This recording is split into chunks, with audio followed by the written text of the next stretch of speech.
और शुरुआत करते हैं एक अहम खबर के साथ, जहां जम्मू कश्मीर डीजीपी दिलबाग सिंह का कहना है कि जम्मू कश्मीर में स्थानीय और पाकिस्तानी आतंकियों की संख्या अब तक सबसे कम है। उन्होंने कहा कि युवाओं ने आतंकवाद को अब नकार दिया है। ड्रोन के मामले पर दिलबाग सिंह ने कहा कि इससे निपटने के उपाय किए जा रहे हैं। पाकिस्तान की तरफ से आईईडी, ड्रग्स और हथियार भेजने की कोशिशों को भी विफल किया जा रहा है। मिलिटेंसी जम्मू कश्मीर में खत्म नहीं हुई है, मगर खत्म हो रही है। मिलिटेंट्स की तादाद, चाहे वो लोकल हो या फिर पाकिस्तान से आए हुए दहशतगर्द यहाँ पर मिलिटेंसी को फैलाने के लिए, जिंदा रखने के लिए वो हों, उनकी तादाद इस टाइम पिछले बहुत सालों से ऑल टाइम लो है। जो नए लड़के मिलिटेंसी तरफ खींच के ले जाए जाते थे, जिनको दहशतगर्दी में मुलव्वस किया जाता था, उन बच्चों ने दहशतगर्दी का रास्ता तर्क कर दिया है। वो समझने लगे हैं कि दहशतगर्दी का रास्ता बर्बादी का रास्ता है। आज बहुत सारे एवेन्यूज बच्चों के लिए खेल कूद के, अपने कैरियर को बनाने के, पढ़ने लिखने के मौजूद हैं। बहुत सारे बच्चे सही रास्ते को चुन करके अपने कैरियर को, अपने परिवार को आगे बढ़ाने के लिए, अपने आप को आगे बढ़ाने के लिए काम कर रहे हैं। मुझे इस बात की खुशी है कि पुलिस और सिक्योरिटी फोर्सेस ने बहुत हद तक जो दहशतगर्दी है उसके ऊपर काबू पाया है। बची हुई दहशतगर्दी है उसके खिलाफ भी कार्रवाई की जा रही है। Sir, drone dropping is becoming major challenge for Jammu and Kashmir police. कैसे आप टैकल करते हैं अभी जम्मू साइड से? ड्रोन ड्रॉपिंग के लिए बहुत सारे काउंटर मेजर्स हम लोगों ने ग्राउंड के ऊपर लगाए हैं। उसमें बहुत सारी ड्रोन ड्रॉपिंग जो अलग अलग तरह के नशे के जो सामान है उसको पार से पाकिस्तान से ला करके यहाँ पर पहुँचाती हैं, जिसके साथ AK-47 rifle, pistol, grenade, IDs भी वहाँ से पाकिस्तान से भेजी जा रही हैं। उनको कामयाबी से इंटरसेप्ट किया जाता है। अभी तक सैकड़ों की तादाद में इस तरह के वेपन पकड़े गए हैं और क्विंटलों की तादाद में इस तरह की नशे की तस्करी जो पाकिस्तान से होके आई, चाहे वो ड्रोन से आई या ग्राउंड के ज़मीन के रूट से आई, उसको पकड़ा गया है। इसमें बहुत बड़ी कामयाबी पुलिस को और सिक्योरिटी फोर्सेस को मिली है। ड्रोन की कार्रवाई पहले से कम हुई है, मगर अभी भी जारी है। हमारी कोशिश है कि ड्रोन के जरिए से चाहे वेपन की स्मगलिंग हो, चाहे नारकोटिक्स की स्मगलिंग हो, उसको पूरी तरह रोकथाम की जाए, उसको रोका जाए। उसके लिए कार्रवाइयाँ मुसलसल जारी हैं। सर, ड्रग्स के आपने बताया कि ये बड़ा चैलेंज है मिलिटेंसी से, तो नॉर्थ कश्मीर में जम्मू कश्मीर पुलिस ने बड़ा एक्सेल किया है इसको कर्व करने में, तो किस तरह से देखते हैं आप मुख्तसर में? अभी पूरी जम्मू कश्मीर के खित्ते में हर रेंज में खास मुहिम नशों के खिलाफ इस वक्त पुलिस ने छेड़ रखी है। उसी मुहिम का नतीजा है कि हर जिला, हर सब डिवीज़न, हर थाना, हर रेंज, हर जोन इस काम में लगी हुई है कि हम नशे की तस्करी, नारकोटिक्स के ट्रेड में, स्मगलिंग में जो लोग शामिल हैं उनके खिलाफ सख्त कार्रवाई करें।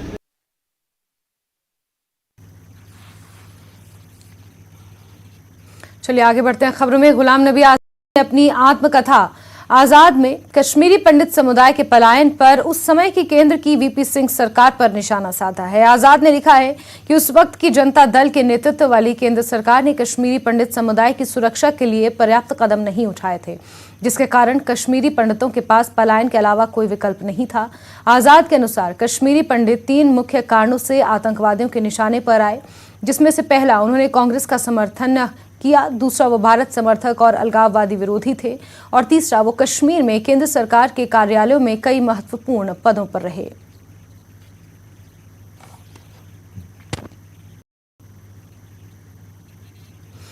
नेशनल कॉन्फ्रेंस के मुख्य प्रवक्ता तनवीर सादिक के अनुसार कश्मीरी पंडितों का इस्तेमाल केवल राजनीतिक फायदा उठाने के लिए किया जाता है।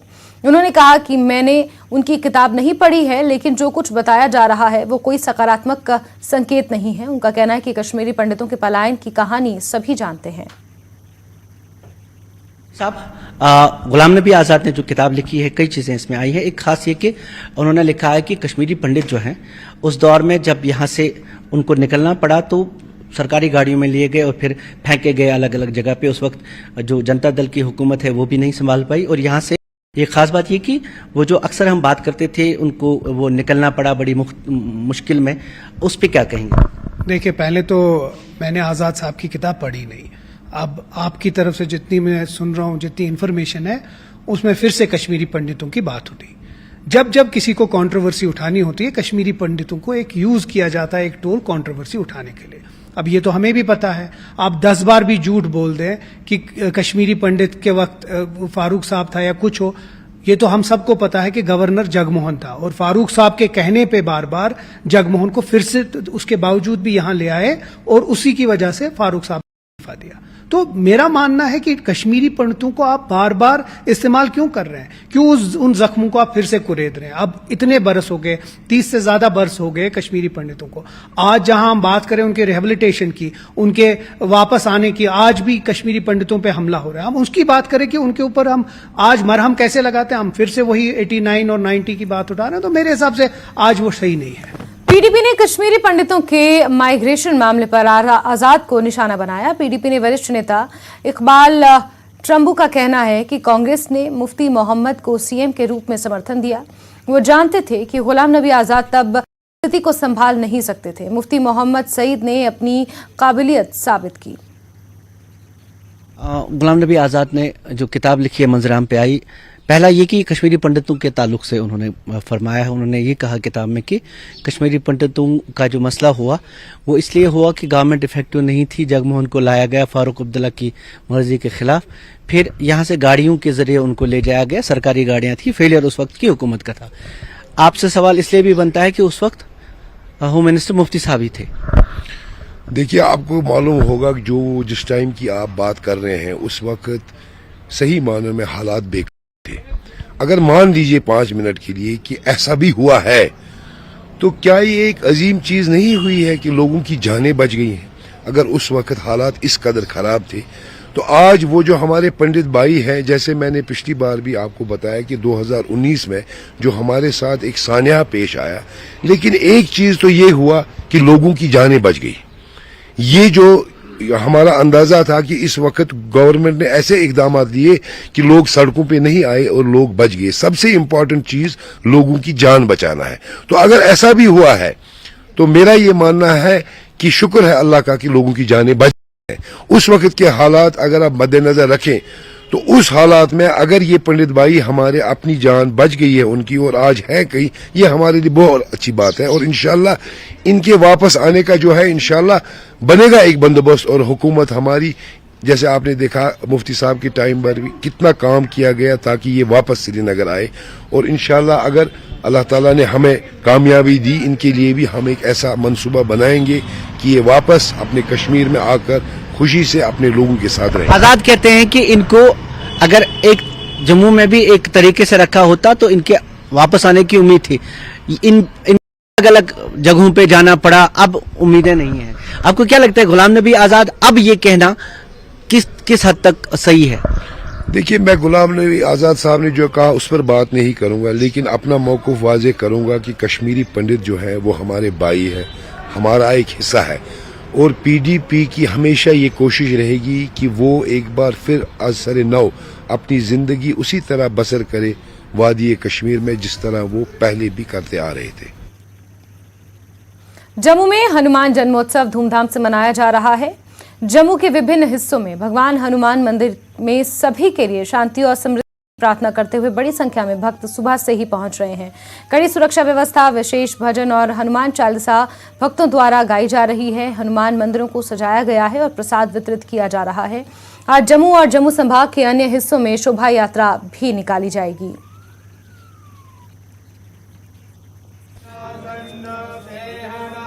भगवान हनुमान का जन्म उत्सव आज जम्मू कश्मीर में बड़े उत्साह से मनाया जा रहा है। और खासकर अगर हम जम्मू की बात करें तो यहाँ जगह जगह पे इस उपलक्ष्य में कीर्तन किए जा रहे हैं, भजन किए जा रहे हैं। खासकर जो हनुमान मंदिर हैं, जहाँ जहाँ पे भगवान हनुमान के मंदिर है, वहाँ पे हनुमान चालीसा, जो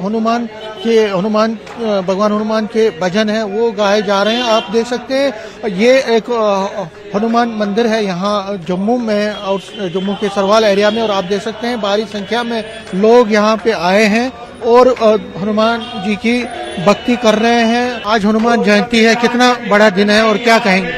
बस ये माथा टेकने आए हैं। हनुमान जी का कितना महत्व है आपकी जिंदगी में? सबसे हिंदू धर्म में सबसे ज्यादा है, हिंदू धर्म में सबसे ज्यादा है। आपका नाम? शिवाली मनहास। आप यहाँ पे आई हैं, आज हनुमान जयंती है, क्या कहेंगे? ये काफी बड़ा दिन है हमारे हिंदू, और मैं यही कहना चाहूंगी कि हम सबको ये बहुत ही उत्सव से मनाना चाहिए, क्योंकि जो हमारी यंग जनरेशन है वही इस चीज को आगे लेके जा सकती है कि हमें अपना जो रिलीजन है वो नहीं भूलना है। Thank you. हाँ। तो आज हनुमान जयंती पे जो राम जी है सिर्फ उनके दिल में नहीं, हर एक के दिल में बसते हैं। तो आपको लगता है कि हनुमान जी को कुछ अच्छा करना चाहिए, जम्मू कश्मीर में भी जो हालात हैं उनको ठीक करना चाहिए? हाँ, हालात तो ठीक है, लेकिन वो हम लोगों पे भी डिपेंड करता है कि हमको देखना है कि कैसे अगर हम उनको भक्ति करेंगे तो वो भी हमारी सुनेंगे और सब कुछ ठीक होगा ही होगा। वैसे सब कुछ ठीक तो है ही है, बट वो लोगों पे ज्यादा डिपेंड करता है, मुझे लगता है। बहुत किसी पूजा पाठ करता हूँ, हर चीज मानना बहुत सेवा करता हूँ। आप देख सकते हैं कि जो हनुमान जी का जो अपना एक महत्व है, आप इस वक्त भी जो लोग हैं लीन है, जिस तरह मैंने कहा, और ये नज़ारा हर जगह पे है। जम्मू के साथ साथ जम्मू डिस्ट्रिक्ट के साथ साथ जम्मू डिवीजन के, चाहे भद्रवा हो, डोडा हो, भद्रवा हो, राजौरी हो, पुंछ हो, रियासी हो, उधमपुर, हर जगह पे इसी तरह के नज़ारे हैं, उसी तरह के दृश्य देख रहे हैं मंदिरों में, हनुमान के मंदिरों में, और शोभा यात्रा भी वहाँ पे निकाली जा रही है। आपका नाम क्या? मेरा नाम करतार सिंह राठौर है। मैं मचेल चंडी माता यात्रा से यहाँ आया हुआ हूँ। तो आज हनुमान जयंती पर मैं यहाँ बजरंग बली का दर्शन करने आया, और बजरंग बली के पूजा करने से पूरा कष्ट और बीमारी दूर होती है। और आज हमने दुआ की कि पूरा देश में जो ये कोरोना का इस वक्त क्या कहते हैं हाहाकार चल रहा है, ये सारा देश से खत्म हो जाए, पूरा दुनिया से खत्म हो जाए, सारी बीमारी खत्म हो जाए। और मालिक जो है, हम मालिक से प्रार्थना करते हैं कि जो भी बजरंग बली का पूजा करता है तो हमारा ये मानना है कि उसका कष्ट, बीमारी और संकट तमाम दूर होते हैं। तो आप देख सकते हैं कि सभी को बजरंग बली पर ही आस्था है कि बजरंग बली ही इनकी नैया को पार कराएंगे, और खासकर जम्मू कश्मीर में लोगों को शांति और प्यार से रहने का वो एक प्रोत्साहन देंगे। और ये जिस तरह मैंने कहा, ये नज़ारे, ये दृश्य दिखाते हैं कि बजरंग बली पे कितना लोगों का विश्वास है, और ये विश्वास तब तक रहेगा जब तक इस दुनिया में मानव है, इंसान है। कैमरामैन आशु के साथ में समीर भट्ट, न्यूज़ 18 जम्मू। और वक्त एक छोटे से ब्रेक का है, जल्द हाजिर होंगे।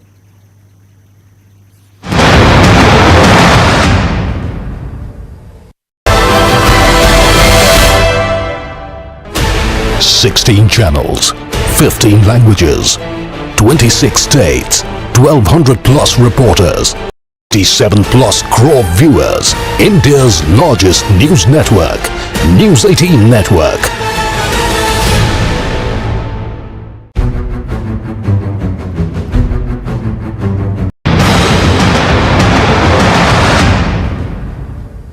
ब्रेक के बाद आगे बढ़ेंगे। बीजेपी आज अपना स्थापना दिवस मना रही है। भाजपा के राष्ट्रीय अध्यक्ष जेपी नड्डा ने भाजपा मुख्यालय में पार्टी के स्थापना दिवस के मौके पर ध्वजारोहण किया। इसके बाद प्रधानमंत्री नरेंद्र मोदी देश भर के कार्यकर्ताओं को उन्होंने संबोधित किया। भाजपा कार्यकर्ताओं को संबोधित करते हुए पीएम मोदी ने कहा कि जब हनुमान जी को राक्षसों का सामना करना पड़ा था तो वो उतने ही कठोर भी हो गए थे। इसी प्रकार से जब भ्रष्टाचार की बात आती है, जब परिवारवाद की बात आती है, कानून व्यवस्था की बात आती है, तो भाजपा उतनी ही संकल्पबद्ध हो जाती है। सभी अपनी पार्टी का स्थापना दिवस मना रहे हैं। मां भारती की सेवा में समर्पित प्रत्येक भाजपा कार्यकर्ता को इस शुभ अवसर पर बहुत बहुत बधाई देता हूं। भाजपा की स्थापना से लेकर आज तक जिन महान विभूतियों ने अपने खून पसीने से इस पार्टी को सींचा है, पार्टी को संवारा है, पार्टी को समृद्ध किया है, पार्टी को सशक्त किया है, देश के कोटि कोटि जनों की आवाज को बुलंद किया है, उन सभी को, छोटे से छोटे कार्यकर्ता से लेकर के वरिष्ठ पद पर से पार्टी की और देश की सेवा करने वाले सभी महानुभावों का मैं आज शीश झुका करके प्रणाम करता हूं। भाजपा नेताओं और कार्यकर्ताओं ने आज जम्मू में पार्टी मुख्यालय में पार्टी का 43वां स्थापना दिवस मनाया। पार्टी जम्मू कश्मीर केंद्र शासित प्रदेश के अध्यक्ष रविंद्र ने बड़ी संख्या में पार्टी नेताओं और कार्यकर्ताओं के साथ पार्टी का झंडा फहराया। इस अवसर पर रविंद्र रैना ने दावा किया कि भाजपा ने आधार बढ़ाया है और देश भर में लोगों के प्रतिनिधि के रूप में उभरा है। उन्होंने कहा कि भाजपा पूरी दुनिया में सबसे बड़ी पार्टी बन गई है। अप्रैल सन 1980 को भारतीय जनता पार्टी का गठन हुआ था। इससे पूर्व हमारा संगठन जनता पार्टी और उससे पूर्व भारतीय जनसंघ के नाम से जाना जाता था। वो प्रजा परिषद का जम्मू कश्मीर में एक विधान एक प्रधान एक निशान का आंदोलन हो या कोई भी राष्ट्रवादी आंदोलन हो, हमारे करोड़ों करोड़ समर्पित कार्यकर्ताओं ने हमेशा देश और समाज के लिए काम किया है। राष्ट्र हित में संकल्पित भारतीय जनता पार्टी के करोड़ों कार्यकर्ताओं ने अपना पूरा जीवन देश और समाज को अर्पित किया है और हमेशा राष्ट्रवादी भावनाओं को आगे ले जाकर देश के अंदर प्रखर राष्ट्रवाद को मजबूत किया है। आज 6 अप्रैल भारतीय जनता पार्टी के स्थापना दिवस के इस उपलक्ष्य में करोड़ों करोड़ भारतीय जनता पार्टी के कार्यकर्ताओं को हार्दिक बधाई एवं अनंत मंगल कामनाएं और साथ ही साथ उन महापुरुषों को हम वंदन करते हैं, नमन करते हैं, जिन्होंने त्याग तपस्या और बलिदान के इस महान पार्टी के विस्तार में अपना योगदान दिया, जिन्होंने अपना सर्वस्व अर्पण किया और राष्ट्र हित में भारतीय जनता पार्टी जैसे राष्ट्रवादी संगठन को मजबूत किया, इसका कार्य विस्तार किया। आज भारतीय जनता पार्टी विश्व की सबसे बड़ी पार्टी है और ये हमारे उन महान भावों को, महापुरुषों को, हमारे पार्टी के उन कार्यकर्ताओं को ये श्रेय जाता है जिन्होंने त्याग तपस्या और बलिदान के दम पर भारतीय जनता पार्टी को इस शिखर तक पहुंचाया। चलिए आगे बढ़ते हैं। पाकिस्तान परेशान है और उसकी आंतरिक स्थिति जग जाहिर है। उसे आर्थिक संकट से निकालने का कोई रास्ता नहीं सूझ रहा है। कभी रूस के साथ खड़ा पाकिस्तान अब यूक्रेन को गोला बारूद और हथियार सप्लाई कर रहा है। आखिर क्या है पाकिस्तान के दोगलेपन की वजह, देखिए इस खास रिपोर्ट में।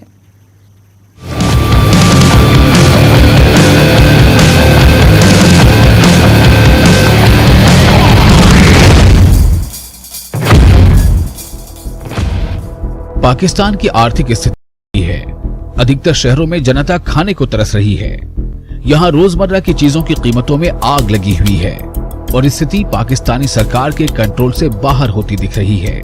लेकिन ऐसे हालात के बावजूद पाकिस्तान अपने दोगलेपन से बाज नहीं आ रहा है। एक तरफ तो वो रूस से दोस्ती का दम भरता है और दूसरी तरफ रूस के खिलाफ जंग में यूक्रेन को हथियारों की सप्लाई कर रहा है। रूस का करीबी रहा पाकिस्तान कंगाली के कगार पर है। आर्थिक संकट से उबरने के लिए वो छटपटा रहा है, उसे मदद की दरकार है। ऐसे में पाकिस्तान पश्चिमी देशों को खुश करने की कोशिश कर रहा है। मीडिया रिपोर्ट्स और सोशल मीडिया के अनुसार पाकिस्तान ने अपना पाला बदल दिया है और यूक्रेन को गोला बारूद, रॉकेट और अन्य हथियार सप्लाई कर रहा है। हथियारों की सप्लाई के बारे में Twitter handle Ukraine weapons tracker ने जानकारी साझा भी की है, जबकि मेक अपडेट्स ट्विटर हैंडल ने यूक्रेन को सप्लाई की गई मोर्टार शेल्स की जानकारी साझा की है। पाकिस्तान यूक्रेन को अपने कारखानों में बने गोला बारूद, मोर्टार गोले, आर्टिलरी और अन्य प्रकार के हथियारों की भारी मात्रा में आपूर्ति कर रहा है। इस हवाले से कई ट्वीट भी सामने आए हैं, जिसमें यूक्रेनी सेना हथियारों की सप्लाई के लिए पाकिस्तान का आभार जता रही है। यूक्रेन को मदद करके पाकिस्तान पश्चिमी देशों से कर्ज हासिल कर सकता है, वहीं पश्चिमी देशों को भी इसका फायदा होगा। रूस का साथ देने वाले देशों में से एक कम हो जाएगा। इसके अलावा यूक्रेन को कराची बंदरगाह से आसानी से मदद भी पहुंचाई जा सकती है। Bureau report, news 18 network. चलिए आगे बढ़ते हैं खबरों में और हिमाचल के नालागढ़ से आपको खबर देंगे, जहां पिता पुत्र पर जानलेवा हमला हुआ है। 2 युवकों पर जानलेवा हमला करने का आरोप लगा है। नशे में धुत होकर इन युवकों ने यह हमला किया। ग्रामीणों ने हमलावरों से पीड़ितों को बचाया। सिविल हॉस्पिटल में पिता पुत्र का इलाज जारी है। पुलिस पूरे मामले की जांच कर रही है। दोनों पीड़ितों की हालत फिलहाल गंभीर बनी हुई है। तो नशे में धुत बदमाशों ने पिता पुत्र पर हमला किया है। पुलिस के पास ये पूरा मामला पहुंच चुका है।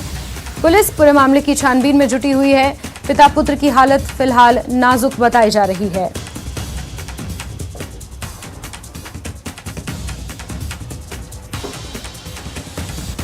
लकड़ का काम करता हूँ, वो काम करता मैं पोले खाला दूसरी पंचायत में खाला पंचायत पड़ती जी। तो फिर मुझे मेरे पास लेबर थी, इन्हीं की मैंने पेमेंट की कल। फिर इन्होंने झगड़ा शुरू ना जी, फिर नहीं छुड़वाया। 3 बंदे छुड़वाने वाले थे, इनको मार किया इन्होंने कुल्हाड़े से। फिर एक बार मैंने कुल्हाड़ा फेंक दिया खेतों को, वहाँ से उठा के ले आई जी जाके। फिर उसके बाद इनको मैं बोले यार झगड़ा क्यों करे थे। फिर मेरे को पड़ गए फिर मेरा लड़का पड़ गया छुड़वाने के लिए, लड़के सिर में कुल्हाड़ा मार दिया इन्होंने। विधानसभा की कार्यवाही के आखिरी दिन सदन में सुंदरनगर के ऑक्सीजन प्लांट का मुद्दा गूंजा। प्लांट का मुद्दा न्यूज़ 18 ने कल प्रमुखता से दिखाया था, जिसमें यह बताया गया था कि एक स्विच की वजह से करोड़ों की लागत से बनाई ऑक्सीजन प्लांट बंद पड़ा है।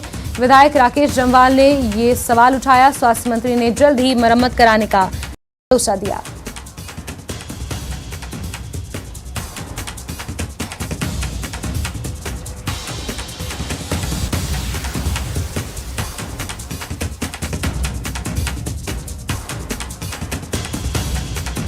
वहीं नशे के खिलाफ अभियान में बिलासपुर पुलिस को बड़ी कामयाबी मिली है। एक तस्कर को गिरफ्तार कर पुलिस ने 530 ग्राम चरस बरामद की है। चंडीगढ़ मनाली हाईवे पर लखनपुर मोड़ के पास पुलिस ने शक के आधार पर एक कार की तलाशी ली, जिससे 530 ग्राम चरस बरामद हुई।